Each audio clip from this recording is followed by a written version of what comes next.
Okay, so I've done this recently, but I actually need to do it again. I need to thank everybody for the likes, comments, subscribes. The views are going up, right? And it's not just on these videos that I'm doing now, but it's videos days ago as well. They are hitting people's algorithm right now. And look, the views are shooting up and the channel is building some momentum here. So I need to say thank you, and I'm very appreciative for that. Now, I have not had time to watch UFC 9 yet, right? That was the initial thought for today's video, but now, as you can see, we are here. We're back with a prediction video. And now, you might be thinking what we're predicting here, because we're back into a mini drought after just having come off 6 weeks. We had a few weeks of cards, and now we're back off again until, what, the 20... over here in the UK, it'll be the 22nd of February. But we don't have fights now for another couple of weeks, and that is painful. So whilst we're here, we're just going to do fucking very, very early predictions, way too early predictions for the cards through February and through March. So as you can see, they're on the screen here. We have a few that we're going to run through. We're not going to do every single fight. We're just going to run through the sort of main events, because again, I told you it was supposed to be a UFC 9 video today. I haven't had time to watch it. And then after the other day we posted the Champions video, that thing's doing some pretty good numbers for this channel right now. And my thought was, okay, so we can run through the number one contenders. But having rewatched the video, I already kind of made some of those matchups in that video, so I thought that would be quite pointless. But here we go. So our first fight night is on the 22nd of February here. We have Strickland versus Hernandez, and you already know that this is going straight to a fucking decision, right? Like, we know that. Strickland's form has been a little patchy, to say the least, right? He's lost 2 of his last 5, and I mean, to be fair to him, they were against DDP, but 4 of these fights have gone to a fucking 5-round decision. This is going to be the 5th one in a row. Okay, now, I know Hernandez, okay, he has some submission wins. He's got a few KOs, right? His last win, or his last fight even, was against Roman Dolidze. It took him to round 4 to sub Dolidze, and people just forget that, like, he fucking kneed him in the head multiple times when he was down. Like, that part has just been completely lost. People remember the choke where he, like, dragged him off the cage into the middle of the octagon. That came after repeated fucking knee strikes to a grounded opponent. But, I mean, you know, not a point. Referee didn't even fucking separate him, right? Ask Peter Yan what he thinks should happen in that situation. But I digress. That is the least early of these early predictions. I don't see Strickland getting finished. I really don't. I think he's going to win, and I think he's actually going to be next up after Imavov to face Chimaev for the belt. Even though his results as of late have been a little inconsistent, he himself is a kind of consistent performer. He's the fucking king of the 5-round decision.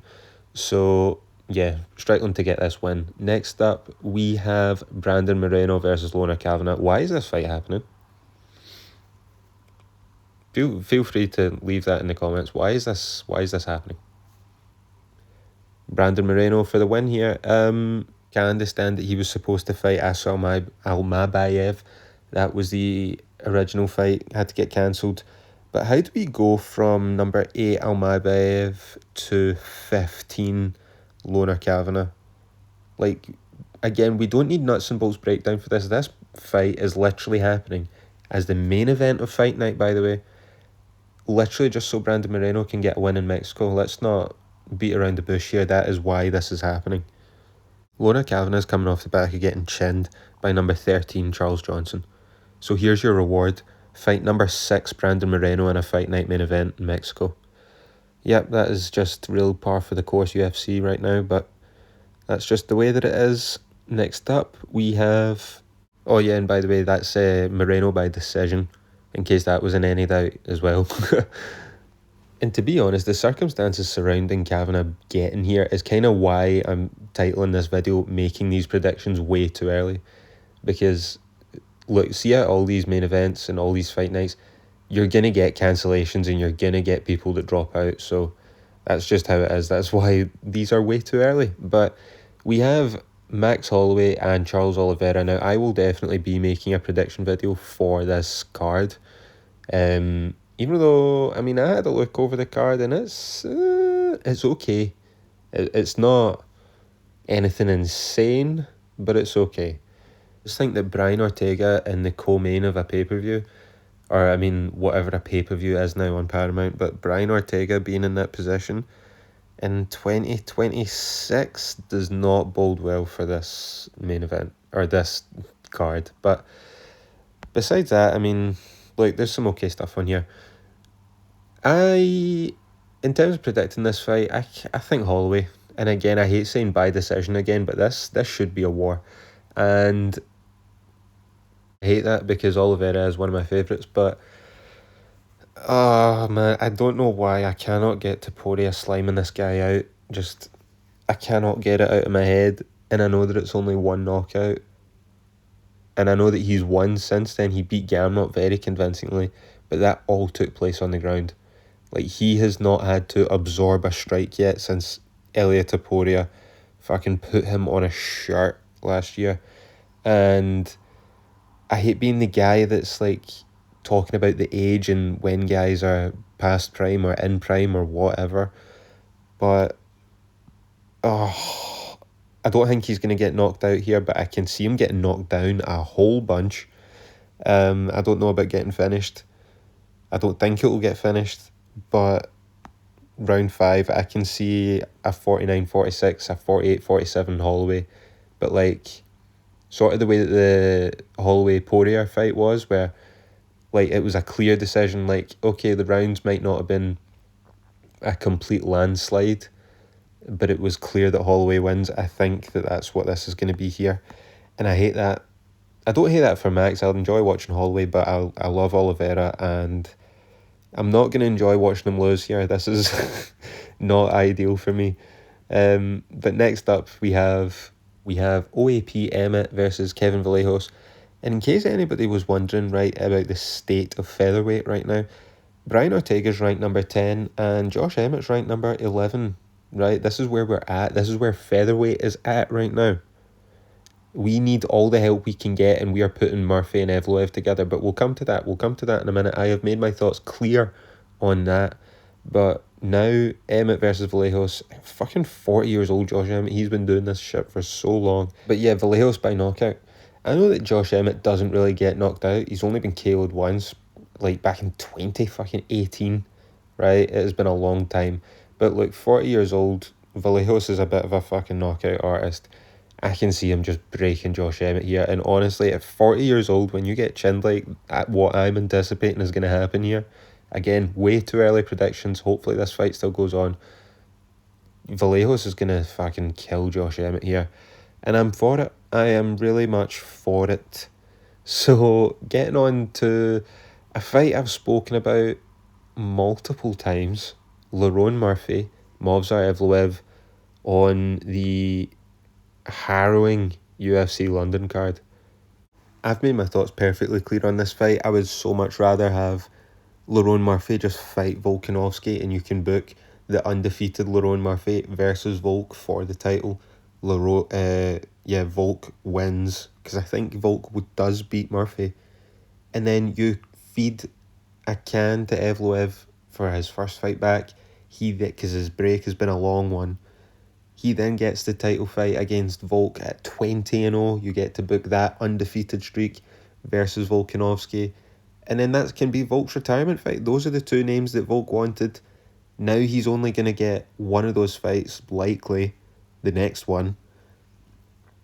And look, we already spoke about featherweight. Brian Ortega and Josh Emmett are in the top 11. The division is gone. It's dead. There's nothing there. Volk's already beat Lopez twice. Lopez has used up 2 of his title shots already, and they're both losses. Like, who else do we even want to see here at featherweight? Gene Silva needs to go on a run before he can be in title contention. Arnold Allen just lost. His hands are made of fucking paper mache too. Aljo, I am not here for another Aljo fucking run with the title. I'm sorry, I'm not.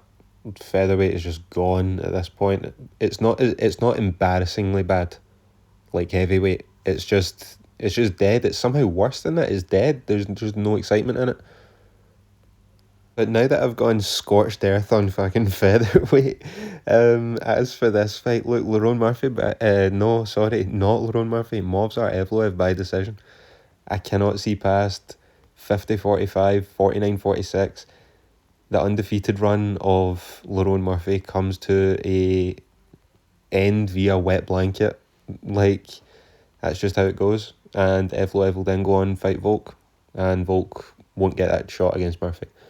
Or, yeah, I mean, I suppose, look, Volk was asking for the Murphy fight too. It's almost as though he wanted that fight. It wasn't just a one-way thing where Murphy wanted the title fight. But anyway, we digress, and we move on to the final early prediction, the final way too early prediction, Israel Adesanya versus Joe Pyfer. This is where we come almost full circle, right, in this prediction video. See, storytelling in a prediction video, right? Who would have thought that?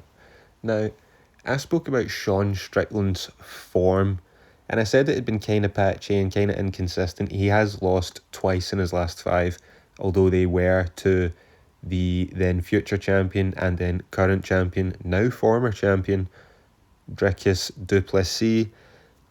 But Adesanya's form is worrying on a different level because this sort of slide is actually insane when you think about where Adesanya was and now where you look at him right now. He's making a deal. He was on that podcast with Cejudo and Usman, right, whatever it's called. And he was like, they were all looking at each other going, oh, haha, we're all 0-3. Motherfucker, you're 1-4 in your last 5. That's somehow worse to me. You know what I'm saying? Like, Adesanya's last win, okay, think about this, was in 2023, April of 2023. And if you remember that fight, he was on the fucking ropes. When he knocked out Pereira, yeah, he knocked out fucking Pereira in 2023. That was his last win. He was on the fucking ropes. Pereira had him.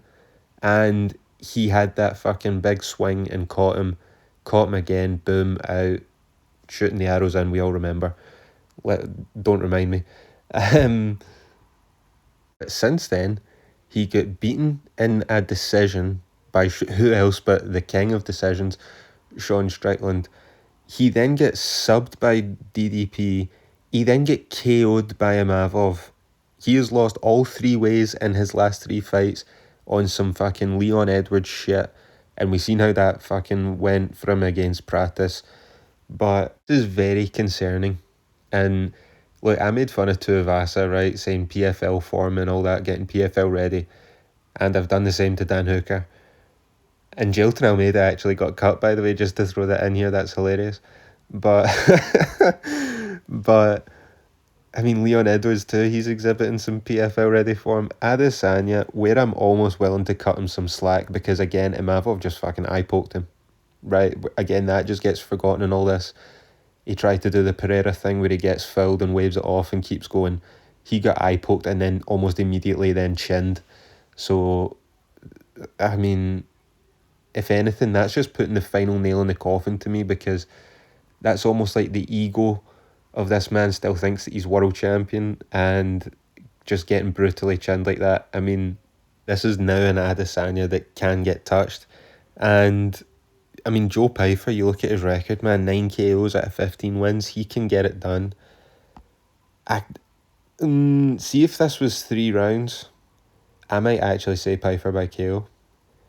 I don't know why 5 rounds is now throwing me off, but I don't know if I'm even crazy for thinking that Pyfer's going to just win this. I don't know if that's a hot take or an obvious take, because Adesanya's still obviously got the name value, but I think this could either go one of 2 ways, where the 5-round aspect almost cams, like, almost creates like reservation in them both. I think Adesanya likes a fucking slow style and boring as fuck, but I think if this was 3 rounds, Pyfer would proper go for it. I don't know if 5 rounds is going to mean that he almost eases up a little bit, but I'm going to take him and I really want to say by KO, or at least TKO. I can't imagine Adesanya just on the floor like that, slimed out, but I'm gonna say Pyfer TKO, and this is an early prediction. This could change, but just my initial thoughts as I sit here recording this late at night on a fucking Thursday. Oh man, I think Pyfer's gonna get this done, and I don't even know where Adesanya goes from here because he must be on a fucking ridiculous wage packet, and look, he'll still have the name value. He will always still have the name value to justify putting him in a main event or a co-main because he is still that guy. But I really don't know where he goes from here. I seen that he wanted to retire maybe in the next few years coming.